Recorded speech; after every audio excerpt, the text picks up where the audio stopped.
March 3rd, 2017, the day the Nintendo Switch officially released. Who knew the impact this console would have on the video game industry as a whole? From standout games to reinvigorating the handheld console market, everywhere you look, you can see the influence left behind in the wake of the hybrid system. But now that the vast majority of Switch players are looking forward to the Nintendo Switch 2, it only seems appropriate to take a look back at the highs and the lows of one of the most successful consoles of all time. But where does the story of the Nintendo Switch start? Well, it starts off with the Wii U and what was then known as the Nintendo NX. The Wii U absolutely did not meet the financial expectations of Nintendo. Sales were drastically down from the super successful Nintendo Wii. Home console gaming was still extremely popular even if the Wii U wasn't. Nintendo was falling behind Microsoft and Sony in that area, and there were articles debating if Nintendo should just give up on hardware and focus solely on software. A radical idea now, but at the time, some analysts seemed to think it was a realistic option. Those who thought differently and still thought they should continue making hardware figured they needed to either create something similar to the competition or just stick to the handheld market as there was an extremely loyal fanbase still enjoying the 3DS. But Nintendo never seems to do the conventional thing. Some of Nintendo's strengths are their creativity, along with their ability and willingness to be first in an area.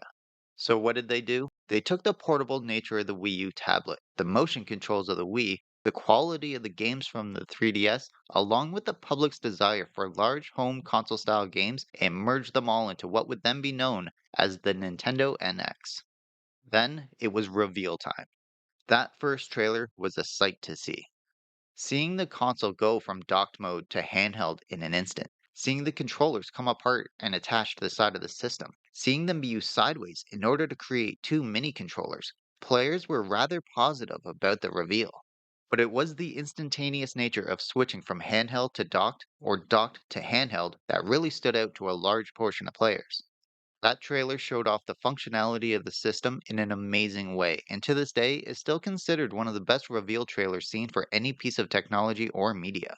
Let alone the quick little snippet of a potential new Mario game, which got the gaming community buzzing about what it could be. That trailer did everything right and really got people talking about Nintendo in a very positive manner.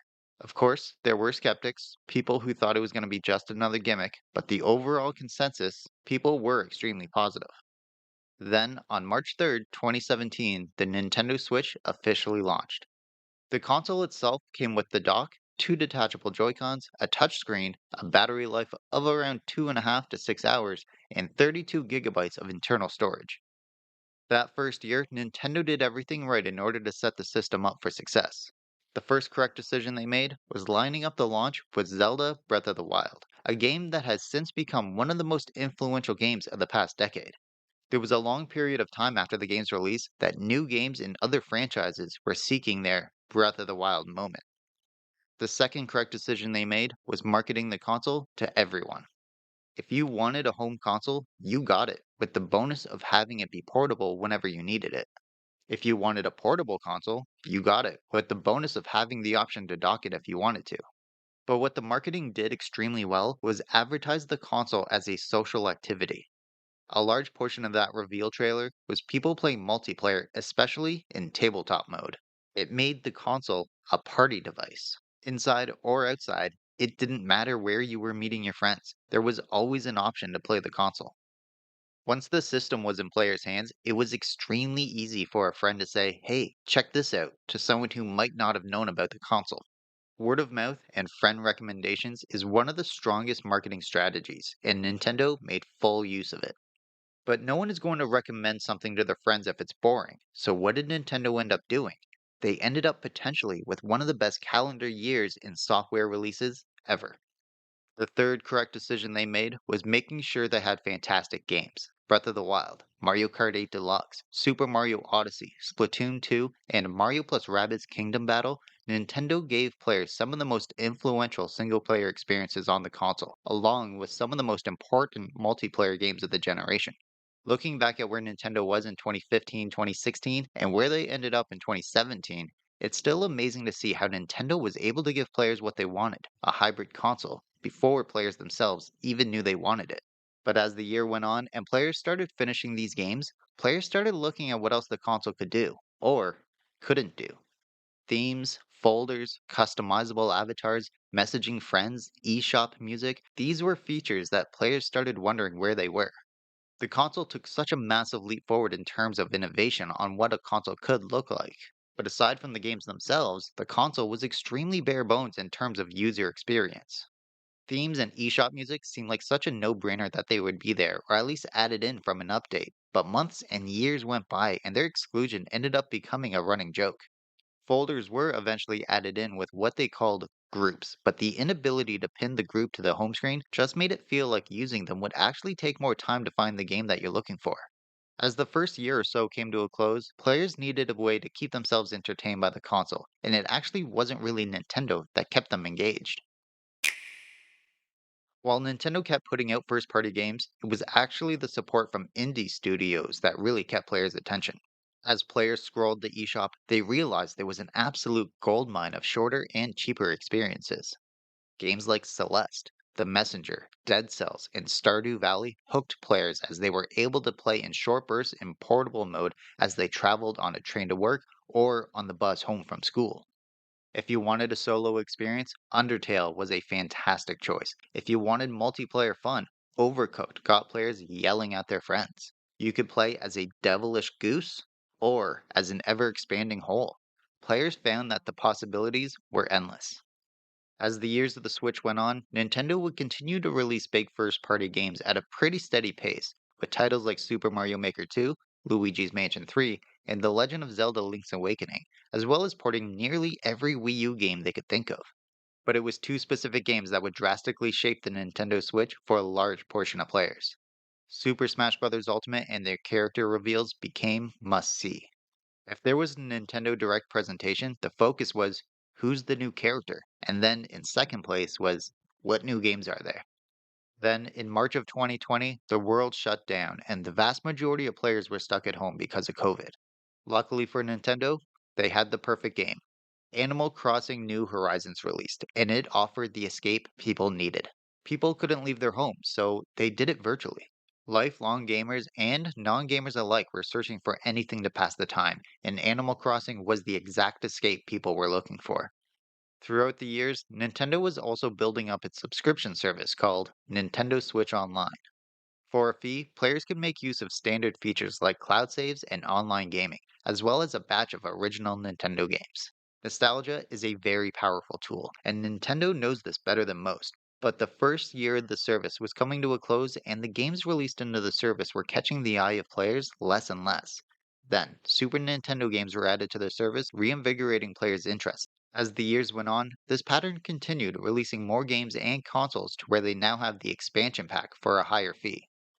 Another interesting feature to the service is the inclusion of exclusive games, most notably Tetris 99, a battle royale game where you compete against players from around the world to be the last person standing.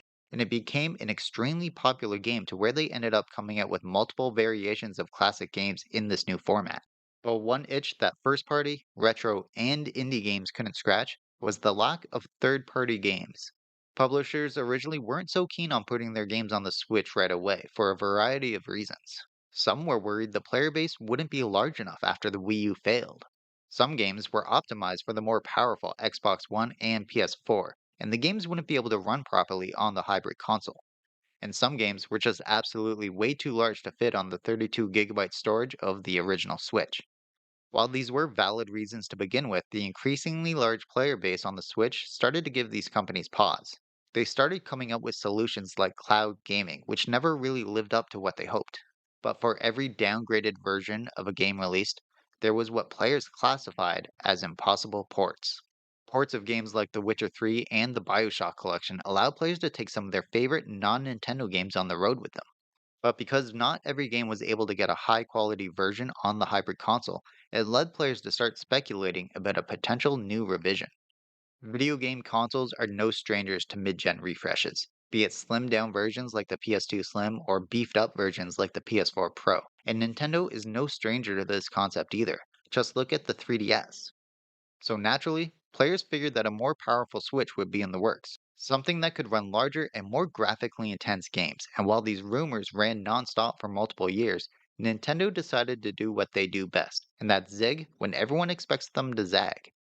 First, they updated the battery life of the console with basically everything else staying the same. This then became known as the Red Box Switch.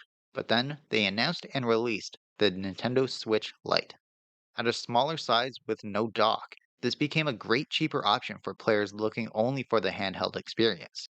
This revision became a rather affordable way for players to travel with their system, as well as a great introductory version for kids as there were less moving parts that could potentially break, as well as being physically lighter, which was great for a younger player.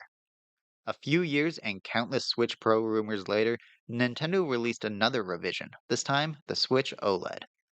While the Switch Lite was often used as a complementary piece to the original Switch, the OLED version served a different purpose and was mostly meant to replace the base version. With a bigger and better screen, a better kickstand, and double the storage size, there was essentially no reason to go back if you decided to pick up this version. However, there was one thing none of these revisions fixed, and that's Joy-Con drift. Joy-Con drift happened to a large portion of the player base, where one of the joysticks would have a flaw, and it would think that the stick was being pushed in a certain direction, even if left alone. Sometimes it would be minuscule, sometimes it would be drastic, but it was always aggravating. Some players solved it by sending in the Joy-Cons to Nintendo to get fixed, while others would replace the sticks themselves, but the majority of players just ended up buying brand new controllers, leaving them frustrated with Nintendo's lack of a proper solution. All the while, as players were struggling with Joy-Con drift, Nintendo kept coming up with creative new ways to enjoy the system. Ring Fit Adventure has become a massive success, and the ring attachment itself is a really unique tool in terms of video game exercise. Mario Kart Live Home Circuit allow players to turn their own living rooms into actual racetracks with toy Mario characters driving around in real time. And Nintendo Labo took the concept of cardboard origami and managed to intertwine it with video games. While it didn't have the longevity they might have hoped for, their willingness to allow creativity to be at the forefront of their video game consoles should not be overlooked. Towards the end of the Nintendo Switch, it's still surprising to see some of the decisions that were made. There's a severe lack of streaming services. No Netflix, no Disney Plus. There was a dedicated handheld version with the Switch Lite, but no dedicated home version for players who never take the system out of their dock. There was an accompanying phone app that the vast majority of players never downloaded, and the lack of messaging friends on the device was extremely noticeable for many players. And yet, with so many points that people can look at as negatives, the system holds a special place in the hearts of many gamers. As the Switch continued to see success, it was impossible to miss the influence of the system throughout the gaming industry. Handheld gaming has had a massive resurgence. With devices like the Steam Deck and the ROG Ally, players now have a multitude of options for whatever best serves their needs. All throughout the industry, developers have tried making large open games to replicate the feeling of awe that so many players experienced in Breath of the Wild. The system showed multiplayer games like Mario Party and Clubhouse games are still sought after by the community, and while more power is nice, being fun and creative will always have an audience. As the life of the Switch comes to an end, there's high expectations for the Switch too. There's excitement around the upcoming new system. What will the first year look like? Will the game catalog be as good as 2017? What was going on with that snippet of Mario Kart in the reveal trailer? And of course, what in the world is happening with Metroid? If you enjoyed the video, be sure to hit the thumbs up. It really helps out a lot. And please don't forget to subscribe for more video game related content. Thanks for watching.